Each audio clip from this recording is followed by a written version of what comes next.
কি নাম আপনার? হ্যাঁ জি, আপনার নাম কি? নাম মাকসুদুর রহমান অর্পণ। সিনেমা দেখছেন না দেখলেন? না, দেখে আসছি, দেখা শেষ। হ্যাঁ হ্যাঁ, বরবাদ দেখে শেষ? একদম দেখা কার শেষ। সাথে আসছেন? আমার হাজবেন্ডের সাথে আসছি। জি জি জি। কেমন দেখলেন? বরবাদ মানে অনেক অনেক ভালো বরবাদ। মানে আমি প্রথমে আসতে চাই নাই, ওর বেশি এই ছবির প্রতি ইন্টারেস্ট, আমি আসতে চাই নাই। বাট এখন মানে মনে হচ্ছে যে কেন যে নিয়ে আসছে, ওর জন্য থ্যাংক ইউ আমার হাজবেন্ডকে যে ও নিয়ে আসছে। এটা আসলে চমৎকার একটা ছবি, ফেলার মতো না, মানে সব কিছু ফুটে আর উঠছে। আমার কাছে অনেক ভালো লাগছে ছবিটা। আপনার দেখে কি বাংলা মুভি মনে হয়েছে না বলিউড বলিউড মনে হয়েছে? বলিউড তো অবশ্যই মনে হয়েছে, কিন্তু আমার বাংলার তো অবশ্যই বলবো, যেটা আমাদের বাংলাদেশে, এটা তো ফেলবো না পুরোপুরি। বলিউডটা কখনোই বলবো না, কিন্তু বলিউডের ভাব অবশ্যই আনছে আমাদের শাকিব খান, তার জন্য। ক্যামেরার কাজ, অ্যাকশন, ডায়লগ, এইগুলো এই ধরনের মুভি বাংলাদেশে আর দেখছেন? না, আর দেখি নাই। তবে আমি চাচ্ছি আরও আনুক, আমাদের শাকিব খানই আনুক। ঠিক আছে, এটা চমৎকার মুভি, এটা বলার মতো না। আর হচ্ছে এখানে অনেক কিছু ফুটে উঠেছে, যেমন গার্লফ্রেন্ড বয়ফ্রেন্ডের ভালোবাসা, বাবার প্রতি ছেলের ভালোবাসা, প্রতিটা মুহূর্তে প্রতিটা জায়গায় একদম পারফেক্ট সমান ব্যালেন্স রাখছে। তো এটা আমার কাছে খুব ভালো লেগেছে, এই আর কি। শাকিব খানের এর আগে অন্য কোনো মুভি দেখছেন? হ্যাঁ হ্যাঁ, এর আগে মোটামুটি সব, হ্যাঁ হ্যাঁ, প্রিয়তমা, লিডার আমি বাংলাদেশ, রাজকুমার, তারপরে তুফান, সব কিছুই দেখো। যতগুলো মুভি এই পর্যন্ত দেখছেন শাকিব খানের? অবশ্যই বরবাদ সবার উপরে, সবার উপরে। সবার উপরে। অনেকে বলতেছে যে শাকিব খান বাংলাদেশের মেগাস্টার না, গ্লোবাল মেগাস্টার হওয়া উচিত। অনেকে বলতেছে, আপনার কি মনে হয়? ফিটনেস, ডায়লগ, অ্যাকশন দেখে কি মনে হয়? এই কথার সাথে একমত কিনা? অবশ্যই আমি একমত। আসলেই গ্লোবাল হওয়া উচিত, কারণ কি তার সব কিছু মানে মানে কোনো কিছু বলার মতন। এখন আমি ভেঙে কোনটা রেখে কোনটা বলবো মানে বুঝতে পারছি না। বাট অ্যাকচুয়ালি উনি খুব উপরে উঠে গেছেন। আচ্ছা, আপনার বাংলা মুভিটাকে খুব ভালো উচ্চতায় নিয়ে গেছে, এটাই আর কি। তো এটা আশা রাখি আরও উচ্চতায় নেই, আমাদেরকে সারপ্রাইজ করবে। আচ্ছা, আপনার কি মনে হয় যে শাকিব খানের জন্ম যদি বাংলাদেশে না হইয়া বলিউডে হইতো, শাহরুখ খান, সালমান খান? আমরা বড় ধামাকা মিস করতাম, বাস আমরা খুবই আফসোস করতাম। যাক, আমাদের এখানে হয়েছে, আলহামদুলিল্লাহ। এই যে দেখেন, শাকিব খানের মুভি যখনই আসে ঈদে বিভিন্ন সময়, এই যে ভালো ভালো মুভি বাংলাদেশে একমাত্র তো ওই তৈরি করে।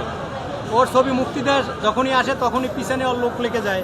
এই যে সেন্সার বোর্ডে আটকাই দেওয়া আমি হয়। কথা বলতে চাচ্ছি। হ্যাঁ হ্যাঁ, বলো। হ্যাঁ, উনি পাশে দাঁড়ান। জি জি, আমি এই বিষয়ে শাকিব খানের হেটার, অথবা ওই যে কিছু কিছু আছে মনে করেন পরিচালক, মনে করেন আগের দিনের মুরব্বী পরিচালক বা বর্তমানে আছে কিছু পরিচালক, তারা হেটার।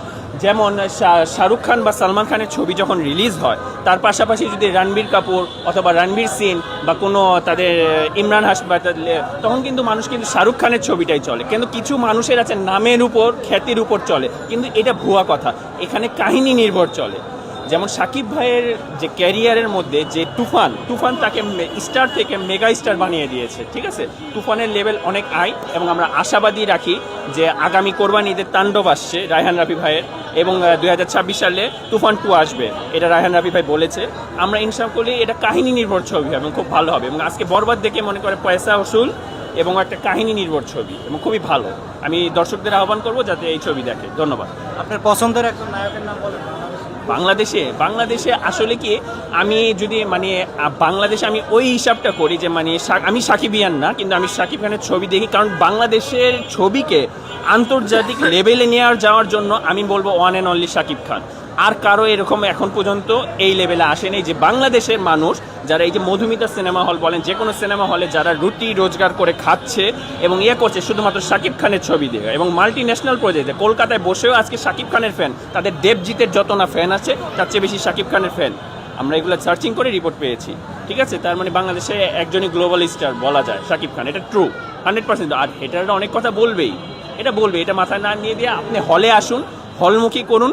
ঠিক আছে, ঘরে বসে ইউটিউব দেখে বা ওই সিকান্দার, আপনি সিকান্দার বা অন্য ছবিও রিলিজ হয়েছে ওটা না দেখে আপনি দেশি ছবি দেখুন। দেশি ছবি দেখলে দেশের মানুষের উৎসাহ হবে। কাহিনী নির্ভর ছবি দেখুন, বরবাদ কাহিনী নির্ভর ছবি, এটুকুই আমি বলতে চাই। ধন্যবাদ। আচ্ছা, দুই কথা যদি বলেন, এই যারা শাকিব খান এত ভালো ভালো ছবি বানাচ্ছে, যারা এই যে পিছে লাইগে যে নতুন একটা প্রোডাকশন হাউস এত সুন্দর একটা ছবি বানাইলো, তার পিছনে, হ্যাঁ, এখন এরা যদি একটা ছবি মুক্তি দিতে আইসা যদি এত প্যারা এত ঝামেলায় পড়তে হয় নিজের টাকা খরচা কইরা, আসলে এই ক্ষতিটা যারা এই বিষয়টা কিছুদিন আগে দেখেছি, মানে ওই যে সাক্ষাৎকারে দেখলাম যে মানে ওই যে সেন্সর বোর্ডের গেছে ছাড়পত্র পেতে।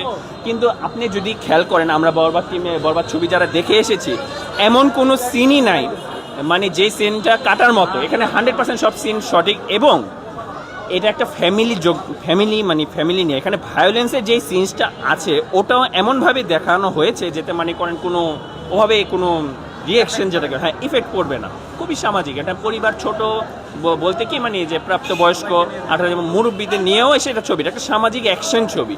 আপনারা যদি পুষ্পা দেখতে পারেন, আপনারা যদি কিল ছবি দেখতে পারেন, অ্যানিমেল দেখতে পারেন, তাহলে এখানে এটা কি, এখানে দেশের ছবি মূলত হচ্ছে আপনি আপনার দেশকে ভালোবাসলে দেশের ছবিটাকে কিভাবে আন্তর্জাতিক মানে লেভেল প্রয়োজনে প্রডিউসারদের সাথে কথা বলুন যে আমরা আরও উন্নত কিভাবে নিয়ে যাব দেশে।